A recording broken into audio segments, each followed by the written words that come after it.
حاضرین کرام السلام علیکم ورحمۃ اللہ وبرکاتہ۔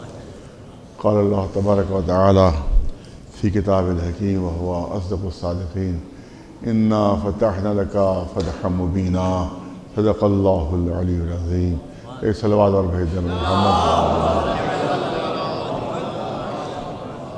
الحمدللہ جو آج کا فرعون ہے، جو آج کا نمرود ہے، جو آج کا مرہب، اللہ نے اس کو شکست دی، وہ ذلیل و رسوا ہوا، اور جو آج کا علی ہو کامیاب ہوا، کیونکہ ان کا نام بھی سید علی خامنئی ہے، تو انہی کی اولاد ہے اور انہی کی نسل سے ہیں، لہذا انہی کی نسل کے علی نے آج کے مرہب کو شکست دی الحمدللہ۔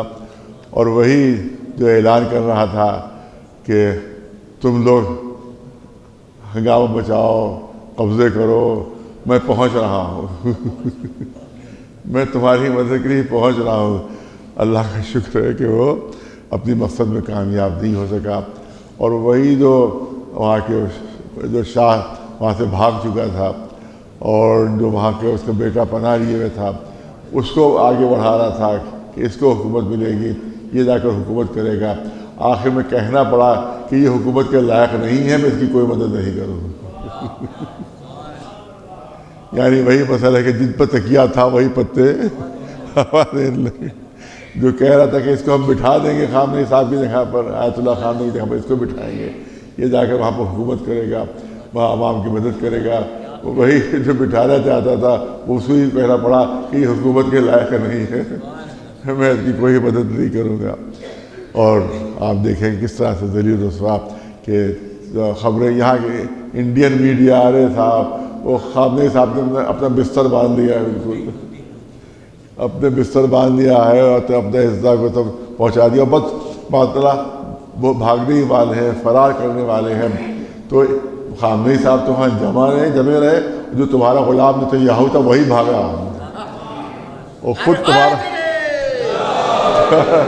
تمہارا میڈیا کہہ رہا تھا کہ وہ بھاگ کر پتہ نہیں کس جگہ پر تاکہ اس نے پناہ لی ہے۔ تو ظاہر ہے کہ جو بھاگنے والوں کے ماننے والے وہ بھاگتے رہے، اور جو علی کے ماننے والے ہیں میدان قدم جمے رہے۔ ایک صلوات بھیجو محمد۔ ٹائمس آف انڈیا میں میرا بیان تھوڑا سا چھپا، لیکن انہوں نے پورا نہیں چھاپا، ظاہر ہے کہ وہ بھی ٹائمس آف انڈیا اور بھی سب اسرائیل جو امریکہ سے سب جڑے ہوئے سبھی اخبار ہیں۔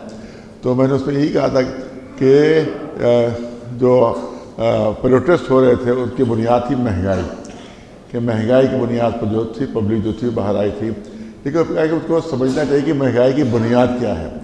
مہنگائی کی بنیاد وہاں کی حکومت نہیں ہے، وہاں کی حکومت کی وجہ سے مہنگائی نہیں ہے، وہ مہنگائی جو ہے جو سینکشن لگے ہوئے، جو بائیکاٹ لگے اس کی وجہ سے مہنگائی ہے۔ آج سینکشن ہٹا دیے جائیں، آج نارمل حالات ہو جائیں گے، وہاں پر بالکل عام جیسے حالات ہو جائیں گے، اس میں ساری مہنگائی ختم ہو جائے گی۔ اس کا مطلب ہے کہ وہاں کی مہنگائی کی ذمہ دار وہاں کی حکومت نہیں ہے، بلکہ جو اس کو دشمن ہیں ان کے، وہ اس کی مہنگائی کے ذمہ دار ہیں۔ اور ایک نقلی الزام لگایا ہوا ہے کہ صاحب کیونکہ وہ ایٹم بم بنا رہے ہیں لہٰذا یہاں پر سینکشن لگے ہوئے ہیں، ہم نے اس لیے اوپر پابندیاں لگائی ہوئی ہیں، جبکہ ایران وہ ملک ہے کہ جس نے اس ٹریٹی پر، اس معاہدے پر دستخط کیے ہوئے ہیں کہ جس میں لکھا ہوا ہے کہ ہم لوگ ایٹمک بم جو ہے آگے نہیں بڑھائیں گے اور ایٹمی طاقت ہم نہیں بنیں گے، کہ اس کے اوپر معاہدہ پر اس کی دستخط موجود ہے۔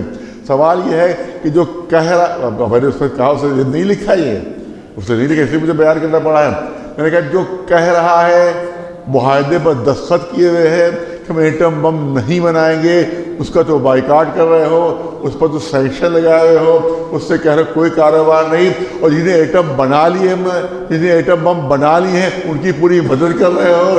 اسرائیل نے بنایا ہے اس کی پوری سپورٹ، پاکستان نے بنایا اس کی پوری سپورٹ، تو یہ کہاں کا انصاف ہے تمہارا کہ تم ایک طرف تو جو کہہ رہا ہے کہ ہم نہیں بنائیں گے اس کا بائیکاٹ، اور جنہیں بغیر کسی معاہدے کے بنا لیا۔ آج اسرائیل کے پاس خود ان کی رپورٹ یہ کہ 90 ایٹم بم موجود ہیں، اس طرح سے یہ رپورٹ ہے پاکستان پر اسرائیل سے زیادہ ایٹم بم موجود ہے۔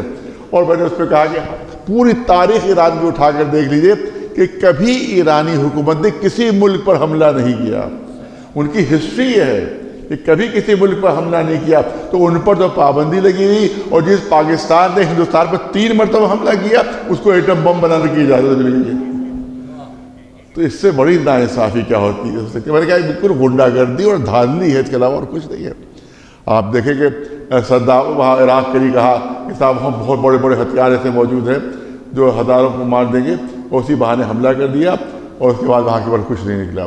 اسی لیے یہاں پر بھی ہنگامے مچ رہے تھے صاحب، 12,000 مار دیے گئے ہیں اور 16,000 مار دیے گئے ہیں وہاں کے اوپر عوام، تاکہ بہانہ مل جائے حملہ کرنے کا۔ لیکن خود بی بی سی جو سب سے معتبر، ہم نہیں معتبر نہیں مانتے ہیں، خود دنیا والے معتبر اس کو مانتے ہیں، بی بی سی کو سب سے زیادہ معتبر مانا جاتا ہے، اس نے جو رپورٹ دی وہ 650 کی دی ہے، اور اس میں سیکورٹی اور پولیس والوں شامل ہیں، کیونکہ ان کے پاس پورے اسلحے موجود تھے۔ وہ تو خود فلم آ رہی تھی وہاں پر، وہ کلپس آ رہی تھی کہ باقاعدہ آٹومیٹک اسلحے تھے جس کے ذریعے سے پولیس پر حملے کر رہے تھے۔ تو یہ اسلحے کہاں سے آ گئی؟ یہ سب اسرائیل اور امریکہ کے دیے ہوئے تھے، اس کی وجہ سے انہوں نے 100 سے زیادہ وہاں کے جو پولیس والے تھے ان کو ممکن مارا تھا۔ تو اس کا مطلب ہے کہ پوری پلاننگ کے ساتھ یہ امریکہ، اسرائیل ان کی طرف سے پورے ہنگامے کیے گئے تھے۔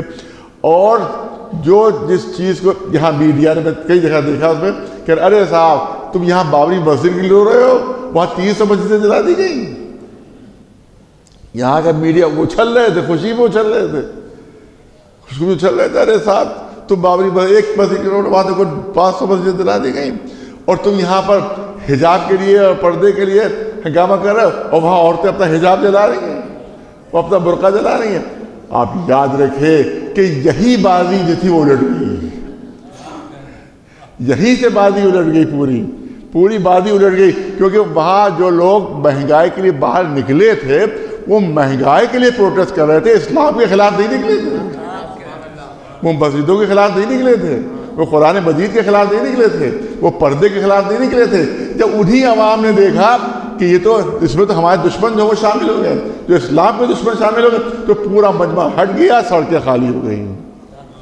اس کا مطلب یہ ہے کہ جو تم پلاننگ لے کر چلے تھے کہ اسلامی انقلاب ختم ہو جائے، اس لیے مسجدیں جلا رہے تھے، قرآن جلا رہے تھے، وہی پورا معاملہ الٹ گیا تمہارا، اور عوام سمجھ گئی یہ سب کے سب اسلام کے دشمن ہیں جو ہمارے ساتھ یہاں شامل ہو گئے۔ اللہ کا شکر ہے کہ وہاں کی عوام میں سمجھ میں آ گیا کہ یہ صرف امریکہ کی سازش ہے، یہ صرف اسرائیل کی سازش ہے، لہذا وہاں کے اوپر مظاہرے الحمدللہ ختم ہو گئے اور پبلک سمجھ گئی۔ اب جیسے انہوں نے کہا کہ صاحب جو ایران کے ساتھ وہ کرے گا کاروبار، پھر آپ 25% اس پر اور ٹیکس لگا دیں گے، تو 25% ٹیکس لگاؤ گے تو اس کا مطلب چیزیں اور وہاں مہنگی ہو جائیں گی، اور مہنگی ہو جائیں گی۔ اس کا مطلب ہے کہ تم وہاں کے عوام کے دوست نہیں ہو، دشمن ہو وہاں کے، تبھی تو تمہاری وجہ سے مہنگائی بڑھ رہی ہے۔ لیکن اللہ کا شکر ہے ساری سازشیں ناکام ہو گئیں۔ آج کا نمرود ہار گیا، آج کا فرعون ہار گیا، آج کا برہم ہار گیا، اور انشاءاللہ ان کو شکست ہوتی رہے گی اور یہ ہارتے رہیں گے۔ جس کے امام زمانہ، جس کے سرپرست موجود ہو اور اللہ جس کی مدد کرنے والا ہو، اس کو کوئی ہرا نہیں سکتا ہے۔ اللہ لیکن یہ تو ظاہر ہے کہ تقریر کا پورا موقع نہیں ہوتا، لیکن یہاں کے حالات بھی، لکھنؤ کے حالات بھی صحیح نہیں ہیں، اور جو یہ پورا حسین آباد ٹرسٹ کے اوپر پورا بھیانک قبضہ کرنے کا پورا پہلے سے پلاننگ تھی، اس پر مسلسل جو ہے عمل ہو رہا ہے، اور قبضے کیے جا رہے ہیں LD کے ذریعے سے، نگر نگم کے ذریعے سے قبضے کیے جا رہے ہیں، اور وہاں کے اوپر وہ حسین آباد کی زمینوں کو جو ہے وہ ہتھیایا جا رہا ہے۔ وہاں پر وہ جو لذیذ گلی بنی ہے اس کے سامنے بھی سنا پورا ایک میدان صاف کیا گیا ہے کہ جہاں بھی ان کو بنانے کا ارادہ ہے۔ اس کا مطلب ہے کہ پورا ارادہ ہے کہ حسین آباد ٹرسٹ کو ختم کر دیا جائے، حسین آباد ٹرسٹ کو مٹا دیا جائے، اور وہاں کے اوپر سب پکنک اسپاٹ بن جائے۔ یہ اس بارے قوم کی ہماری بہت بڑی یہاں پر کمی، اور ہمارے جو یہاں کے خطباء ہیں اور ذاکرین ہیں، مولانا ہیں، ان سب کی بہت کمی کہ اس میدان میں نہیں آ رہے ہیں، کیونکہ وہ سمجھتے ہیں کہ DM کے ہاتھ میں سب کچھ ہے، حکومت کے ہاتھ میں سب کچھ ہے، لہذا ہمارا جو ہے کہیں ہمارے خلاف کوئی ایکشن نہ ہو جائے۔